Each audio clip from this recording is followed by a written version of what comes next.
በጣም ሙድ ግን ግንኙነታችን ይፋ ካላደረግ ነው በጣም ከባድ ነው። አይናታ አሁን አይሆንም። ትንሽ መቆየት አለብን። ሰላም በጣም እያስጨነቀችኝ ነው። ምን ብላ? በቅርብ ወደዚህ ቤት እመለሳለሁ እያለች ነው። ልጇን ይዛ?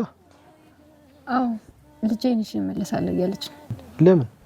አላውቅም ናታን። አንዳንድ ጊዜ ግን ሳስበው ኤቢ ልክ ናት። እማዬ ላይ ማለት እማዬ ማርታ ላይ እየተሰራው ነገር እማዬ ማርታ ላይ ግፍ እየተሰራ ነው የምትለው ልክ ናት። ሰላም እዚህ ቤት ከመጣች በጣም ጉር ነው የሚፈላው ናታን። ለምን አሁን የወለደችለት ባለው ጋር አትሆን ወይ ደግሞ ብቻዋን መሆን? አልፈልግም አለች። ሂዲዬን በጣም ለመንኳት፣ ግን እዚህ ቤት ነው መኖር የምፈልገው አለች። እማዬን አስወጥታ መኖር ነው እንዴ ፍላጎቱ? እኔ እንጃ ናታን፣ ብቻ ግን እንደዛ ነው የሚመስለው። እኔ እኮ ቤት ተከራይተን እንውጣ አብረን እንኑር ብላት እምቢ አለችኝ። አባዬም ትንሽ ቤት ልግዛልሽ እና ከልጅሽ ጋር ኑሪ ብላት እምቢ አለችው። ይሄ ከሰላም አይጠበቅም። ክፉ ሰው መክሯታል ማለት ነው። ምናልባት አክስቷ መክራት ሊሆን ይችላል። ምንም ደስ አላለችኝም። በጣም ግግም እኮ ነው ያለችው። አንቺን ብቻ ሳይሆን የወለድኩትንም እዛ ቤት ነው የማሳድገው አለችኝ እኮ። ይሄ ሰፈር ነኝ። እውነትሽ ነው? ለሀገር ልለቂ ነው? ሰፈር ነህ? አዎ ሰፈር ነኝ። የሚጠጣ ነገር ይዘህ መምጣት ትችላለህ? እሺ የት ልምጣ? ቤት ይዘህልኝ ና። እንዴ ኤቢ ከምርሽ ነው? ያዘበኛ አስበናት። ደግሞ ፋዘርሽስ? አባዬ የለም። አሁኑኑ በ15 ደቂቃ ውስጥ ይዘህልኝ ና። ስደርስ ደውልልኝ። የምን 15 ደቂቃ? 5 ሰከንድ ይበቃኛል። በርሬ ነው እመጣልሽ። ኧረ አንተ ሰውዬ በክሪሽና ተወኝ ይላል እንዴ? ስማ ነፍስ አጥፍቼ በህግ እንድጠይቅ ትፈልጋለህ? ምንድን ነው አላማ? ኧረ ይሄ ሰውዬ አላስገባለኝ እኮ። ወይ በፍቅር ዓለም ውስጥ እኮ ቅጭት ይላሉ ዳጣና ናታንዬ። በጣም የወደፊት ህይወታቸውን እያመቻቹና እያዘጋጁ ይገኛሉ፣ እየተመካከሩ ይገኛሉ። እንግዲህ ዳጣ እኔ ይሄን አልፈልግም፣ አሁን ምንም የሚያስብበት ነገር አይደለም። ናታን እወድሃለሁ፣ ግን አፈቅርሃለሁ፣ በጣም ነው የምወድ፣ ግን አሁን በጣም ከባድ ውስጥ ነኝ እያለችው ነበር። ምንድነው የተፈጠረው? ምንድነው የተቸገረው? እናትሽን ካገኘሽ እኮ አንቺ ተተሽናለኛል እንዳውም ሲጀመር እያላን ነበረ። አይደለም እኮ ናታን እማዬ እዚህ እመጣለሁኝ አሁን እያለች እምቢ ብላኛለች። እዚህ ከመጣች ደግሞ አታሳዝንም? እማዬ ማርታ አታሳዝንም? ምክንያቱም ግፍ እየተሰራባት ነው ያለች እኮ አብጌል። ወድ አይደለም ትክክል እኮ ናት። ስለዚህ ግፍ እየተሰራባት ነው እዚህ እመጣለሁ እያለች ነው ስትለው ማለት ነው። እንዴት እዚህ ትመጣለች? ለምንድን ነው እዚህ የምትመጣው? እዛው ልጇን ይዛ ልጇ ባል ዘንድ ያከድም እንዴ እያላን ነበረ። ናታንም እንደዛ ሲላትም የልጇ ባል እኮ ጋሽ ደረጀ ነው፣ ወቁት እናስታውቃችሁ፣ እናንተም አላወቃችሁ አይደለ? ገና ሌላ ጉድም ይመጣል፣ ሶስተኛም ሊመጣ ይችላል። ይሄ ጉድ ገና ነው፣ እናንተ ገና አላበቃም እያለ ይገኛል ማለት ነው። እንደዛ በሚልበት ሰዓትም እዛኛው ዘንድ የፈለገ ቢሆን አለዲም እዙ ነው የምመጣው እያለች ነው። ቆይ እማዬና አስወጥታ እሷ ለመኖር ነው እንደምፈልገው አላማዋና አቅዷ። ይሄማ የተሳሳተ ነገር ነው። በቃ ከመጥፎ ሰው መክሯታል ማለት ነው። ሰላምዬን እያላን ነበረ። አይ እኔ አክስቷ መክራት እንዲሆን አላቅም፣ ግን እስከልዬ እዛው ነው ማሳደግ የምፈልገው፣ ሌላ ቦታ የትም አልሄድም እያለች ነው። እንዴ አባዬ ይከራይላትም? እንዴ ይከራይላት አለ እኮ አባዬ መከራየት ይችላል ሲል፣ አረ ወይ ልከራይልሽ ወይ ትንሽ ቤት እግዛልሽ እያላን ነበረ። አልፈልግም ጭራሹንም እያለችው ነው። እኔ ቤትም አልፈልግም እዛው ነው መኖር የምፈልገው ብላለች እያለኝ ነበረ። እውነት መናገር ሰላምዬ እሳቢበት ቁመሽ በሰው ትዳር ውስጥ ገብተሽ መልሰሽ ደግሞ የሰውን ትዳር አታፋቺ ወይም አታፍርሺ። የሰው ትዳር ማለት ከባድ ነው። በሰው ትዳር ላይ ትዳር አለበት ወንድ ላይ መገኘት ራሱ ትልቅ ኃጢአትና ውርደት ነው። ስለዚህ አንቺ እስከ ኃጢአት እስከ ውርደት ይዘሽ ተቀምጠሽ ልጆች ማሳደግ ዳጣንም ከፈለሽ ዳጣን እየመጣች ታይሻለች እንጂ ጨርሻ አልሰጥሽም ብሎ ሻጋስ ደረጀ ራሱ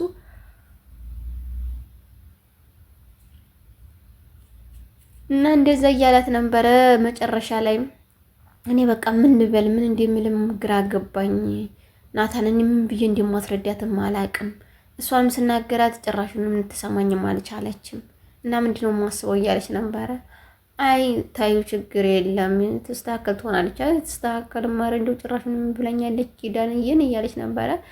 እንግዲህ አዎ ከባድ ነው እውነት መናገር መንጣት የለባትም ነው የምንለው።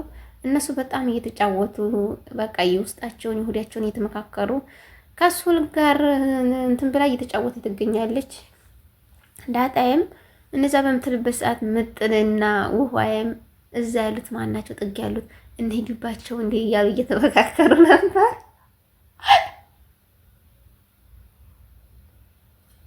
አጮልቀው እያዩ ሲስቁባቸው እየመጣችላቸው ከወዲያ እያሉ እያስደነገጧቸው ነበረ። እንግዲህ አይፈልጉም። እማዬ ማርታ መንጣቷንም አይፈልጉም። እንድታቅባቸው ማንም አይፈልግም። አሁን ግን ለጋሼ ለአባዬ ማሳወቅ አለብን። ይሄን ነገር እስከ መቼ ድረስ ነው የምንደብቀው እያላት ነበረ ናታን ራሱ ለዳጣይ። እውነት ነው አሳውቁ። ግን እኔ አሁን ደግሞ አሁን ወዲያ ቤጌል ይመለሳልም እያልኩኝ ጥርጣሬ ይዞኛል። እኔ አላውቅም። አሁንስ የሚያወዛግብ ላይ ያለ ነው ቤተሰብ። እውነት መናገር ለካ ሰውም ሲናደድ ወዲ መጠጥም ሄዱን በእንትን ብቻ አይደለም ማለት ነው።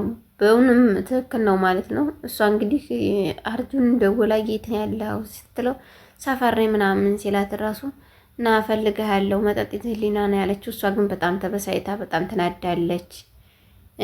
አቢጌልዬ እንወድሻለን። እውነት መናገር አሁን በጣም ድምቀትና አስፈላጊ ለቤቱ ለድራማው ሆነሻልና ምንም እንዲነካሽ አንፈልግም፣ ውጭም እንድትሄጂ አንፈልግም። እና እንደዛ በምትልበት ሰዓትም ምንድን እናምጣልሽ? ውሸትሽን ነው እያላት እውነቴን ነው አምጣልኝ። ያዘበኛ መቼ ያስገባኛል? እና ዘበኛ እኮ አያስገባኝም፣ ምክንያቱም እሺ አይለኝም። እንዴት ብዬ ነው የምመጣው ስትለው ችግር የለም እኔ ዘንድ ስትደርስ ደውልልኝ። አባትሽ የለም ወይ ሲላትም አባቴም የለም ማንም የለም ስንል ደውልልኝ ብላው እሱም ይዞ የምጠጣውን ይዞ ነው የመጣላት። እንግዲህ በሚመጣበት ሰዓትም እንደፈራው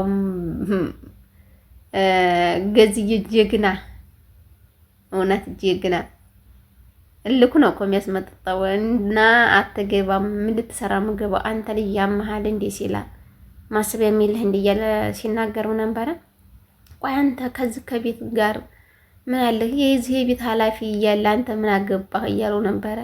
እኔ እዚህ እስካለው ድረስ የዚህ የበር ኃላፊ እኔና እኔ ብቻ ነኝ እያለው እሱም እያረጋገጠ እየነገረው ነበረ። አብጌል ጠርታኝ ነው ሲለው አልጠራህም፣ ጭራሹንም አልጠራችም፣ አይሆንም እያለ ሲከለክለው ደውሎላት እምቢ አለኝ እኮ አብጌል እያያስገባኝ አለ እያለ ነበረ።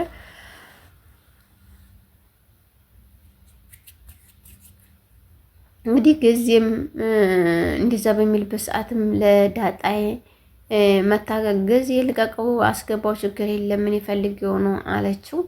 እንደዛ እያለችውም ወደ መኝታ ክላስ ነበረ ያለችው። እሷ አለችበት ቦታ ነው የሄደው ማለት ነው። እዛ በሚሄድበት ሰዓትም መጠጧንም እየጠጣይ በጣም ሳካረች። አንተም ጠጣ ለምንድን ነው የማጠጣው እያለችው እሱን እየጋበዘችው ነበረ። እንግዲህ ቤተሰብ በጣም ከባድ ነው። ናታንን ራሱ ያ ልጅ እኮ ገባ ወደዚህ ሲለው ማን የገባው ብሎ ነው የጠየቀው ማለት ነው። ማን የገባው ምንድን ነው ሲለው ያ አርጁን ጁሩ የሚባለው እያለ ሲለው ነበር። የት ነው የገባው? አቤጌል ጠርታ አቤጌል ከላስ ነው ያዙ ይልቃቁኝ እያለች ነው ማለት ነው። እንግዲህ ናታንም ምን እንደሚያደርጋቸው ባናቅም በቃ የራሷን ህይወት ትኑርበት፣ እናንተ የራሳችሁን ህይወት እና ዓለም እየቀጫችሁ አይደለ? አቤጌልም የራሷን ህይወት መኖር ያስፈልጋታል፣ መኖር ትፈልጋለች። ስለዚህ ከህይወቷ ውጡላት። በእውነቱ ነገር አንስማማበትም። ምክንያቱም አንተና ዳጣዬ የምታደርጉትን ድርጊት እያየች እናንተን ቅርብርብ እያየች እናንተን ፍቅር እያየች እሷ ልይቱ መጎዳት የለባትም። እሷ አጥብቃት ትፈልጋለች፣ አንተ ደግሞ አጥብቅህ ትሸሻታለህ። እሷን ደግሞ ሌላ ሰው አጥብቆ ይፈልጋታል፣ እሷ ደግሞ አጥብቃ ትሸሸዋለች። አባራሪ ተባራሪ የሚባለው ይሄ ነው። እኛ ግን ቤተሰቡን ተመናገር አጥብቀን የምንፈልገውን ሳይሆን አጥብቆ የሚፈልገን ነው ማፍቀርም ሆነ ማግባትም መያዝም ያለብን። ምክንያቱም ያን አጥብቆ ስንፈልግ የሚርቀን ሰው ለኛ ዋጋና የኛ ምንም ነገር የለውም ማለት ነው፣ ቦታ እንኳን የለውም። ስለዚህ አግብተነው ብንቀመጥ እንኳን አንድ ቀን ክብር አይሰጠንም። አንቺ መጣሽብን እንጂ እኔ መጣሁብሽ የሚል አማርኛ ይመጣል። ማንፈለግሽና ነው የመጣሽ ማለት ይመጣል። ያ ግን አጥብቆ የሚፈልግሽ ወንድ አንቺ ምን ጊዜም እንደተከበርሽ፣ ምን ጊዜም እንደተወደድሽ፣ ምን ጊዜም በቃ በሱ ዘንድ ትልቅ ቦታ እንዳለሽ አድርጎ ነው የሚስልሽም። ብታጠፊ አጠፋሽ አይልሽም። አንቺ አጥፍተሽ ራሱ እሱ ነው ይቅርታ የሚጠይቅሽ። በእውነቱ ነገር ከምር ብዙ ነገሮች አሉ። ግን ደግሞ በአብዛኛው ወንዶች ጠይቀውን ወይም ጠይቀና እንትን ብለውን በቃ የሆነ እንደ የፍቅር ቦታ ውስጥ ገብተን እንበለው ፍቅር ከያዘን በኋላ የሚሸሹ ብዙ ወንዶች አሉ። ከእንደነዚህ ያሉት ይሰውረንና እኛ አጥብቀን ስንፈልጋቸው አጥብቀው ይርቁናል።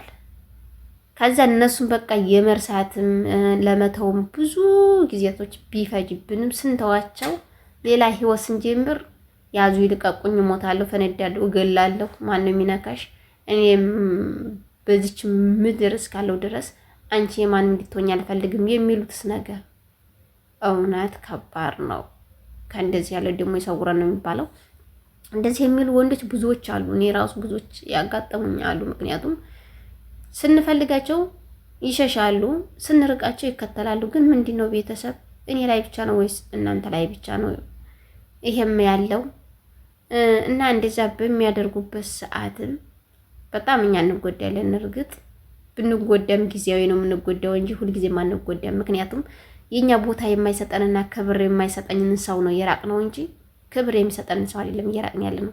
ለሱ ጎደለበት እንጂ ለሱ ጻጻት ይሆንበታል እንጂ ለኛ መቼም ጻጻት አይሆንብንም። ቤተሰብ እውነቱን ለመናገር ማለት ነው። እሱ የሚያፈቅረውን ነው ያጣው፣ እኛ ግን የማያፈቅረን ሰው ነው ያጣነው። ስለዚህ ቤተሰብ ያው እኔ የምላችሁ የሚያፈቅራችሁን እንጂ የማያፈቅራችሁን ቦታ እንዳትሰጡት ነው የምለው። እንግዲህ በቀጣይ ደግሞ በአዲስ ነገር እስከምንገናኝ መልካም ጊዜ እያልኩ ከዚህ ሰናበታችኋለሁ። ሰላም ሁኑልኝ ቤተሰብ፣ እወዳችኋለሁ። ላይክ፣ ሼር፣ ሰብስክራይብ ማድረጋችሁን አትርሱ። መልካም ጊዜ